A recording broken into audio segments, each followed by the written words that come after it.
Hi, Professor Wills back with you for our modern art class. So we are going to pivot now away from Western Europe and head to Russia. Russia is a really exciting place, particularly if we go back in time to the early 20th century, to the years of the teens and the 20s. This is a dramatic period of time. A lot of that has to do with what happened in 1917 with the Russian Revolution. Before that, Russia was ruled by a monarchy, and they had a czar and inherited wealth. There was a lot of disparity between the working class and the elite, or the bourgeoisie.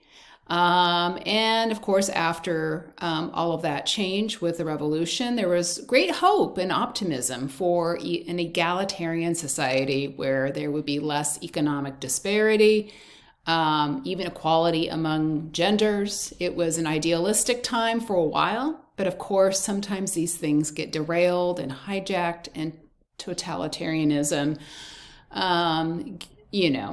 literally forms an iron grip, as everyone talks about, with the rise of Joseph Stalin. And a lot of the forward-thinking, progressive-minded people would be stymied, imprisoned, and so forth. But if we can just focus on those years, those idealistic years, you can see them mirrored in modern art as well. So we're going to take a look at two Russian art movements. In this MIDI video lecture, we're going to talk about an artist by the name of Kazimir Malevich.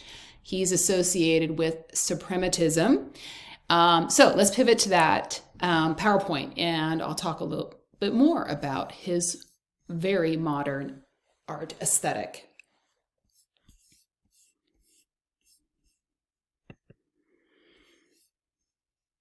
All right, here we are. There is that art movement on the very top, Suprematism. So Malevich was not a well-traveled artist. He wasn't like Kandinsky, whom we met when we were talking about his experience relocating to Germany and being associated with German Expressionism. Malevich stayed in Russia, where he went to art school, and his only access to knowledge of what was happening with these progressive art movements of the late 19th and early 20th centuries was because of those wealthy Russian bourgeoisie. They're traveling widely. They're scooping up all of the modern art that they're finding in Western Europe and building these prestigious art collections. And fortunately, for artists like Malevich, they were sharing their collections. So it was a great way for Malevich to learn about these art movements, whether it's Impressionism, Post-Impressionism, Fauvism, Cubism, Futurism. And that is just a fertile ground for a keen mind to take a next step or a new direction in modern art. And that's exactly what Malevich did. So he writes even as early as 1913 that he wants to move beyond representational art, or art where one could recognize something from, our visible external world. And while other artists like Kandinsky took it, had already been on their way to abstraction, it was Malevich who took it to its ultimate reduction to form or shape alone. Malevich is known for these geometric shapes, especially the simple square. But simple is not the right word to use because the artist was after much more.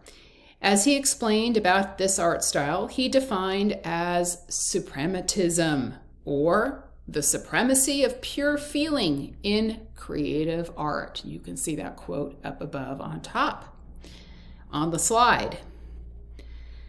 So it's interesting to kind of flash back a little bit to an earlier lesson in our class, the idea of feeling. Remember, even Matisse was connecting feeling to color.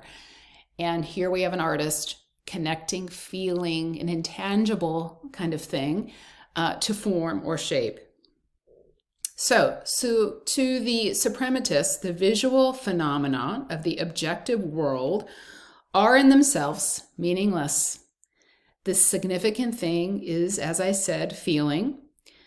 As such, quite apart from the environment in which it is called forth. Malevich also viewed this radical reductionism akin to the reorganization and rebuilding of society happening in Russia, and of course buzzed about in these teen years leading up to the revolution of 1917. This is another example of how context and history really matters when you look at art. Okay, let's take a look at an example of Malevich's work. And the earliest appearance of something that was groundbreaking can be seen in this very slide here. This is an exhibition, and the record of it exists in this old grainy black and white photograph. Took place, as you can see down below, in December of 1915. And it's showing a number of Malevich's paintings. Other artists participated as well, but of course Malevich was the most groundbreaking of the participants. The exhibition 0, 0 to 10, the last futurist exhibition, took place in what was then known as Petrograd. We call it St. Petersburg.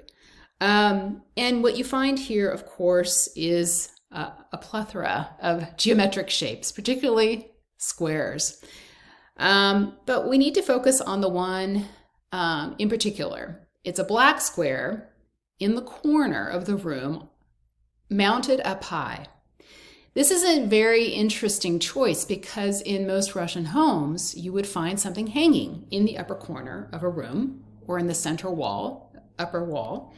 And that would be some kind of a Russian icon, religious usually, depiction of the Virgin Mary, a saint, Jesus, that kind of thing, as kind of a daily reminder of one's faith and those who've, sacrificed themselves for, humankind's sins and salvation, that kind of thing. So it's an important symbol or emblem.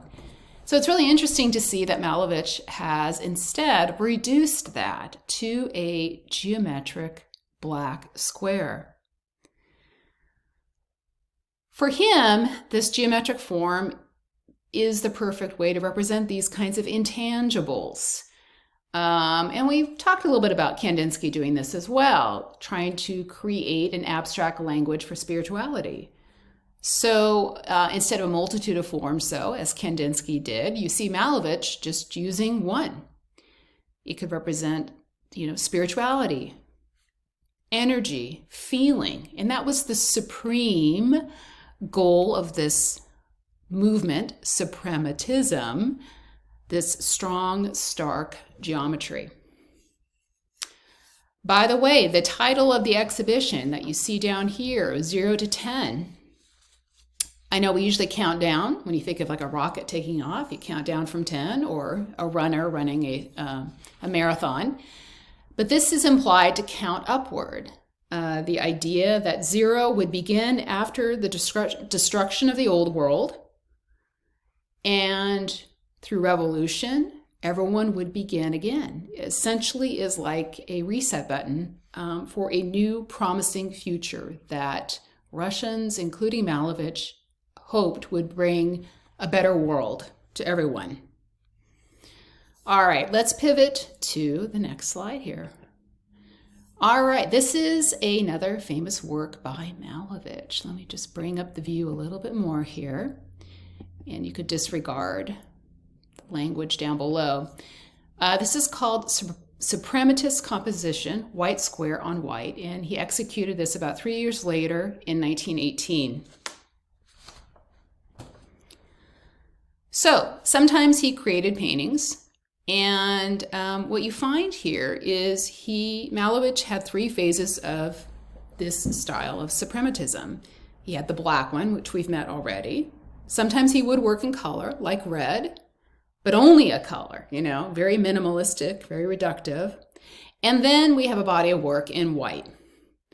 The latter used the idea of the lack of color to explore the ultimate reduction away from anything material in an attempt to connect white with the concept of infinity. Again, it's very conceptual versus representational or based in optical realism. This is truly a kind of clean slate. using abstraction pared down to a minimal geometric shape or form, a very reductive color palette, to represent the potential of a new future for Russia in this optimism that they all had at the time.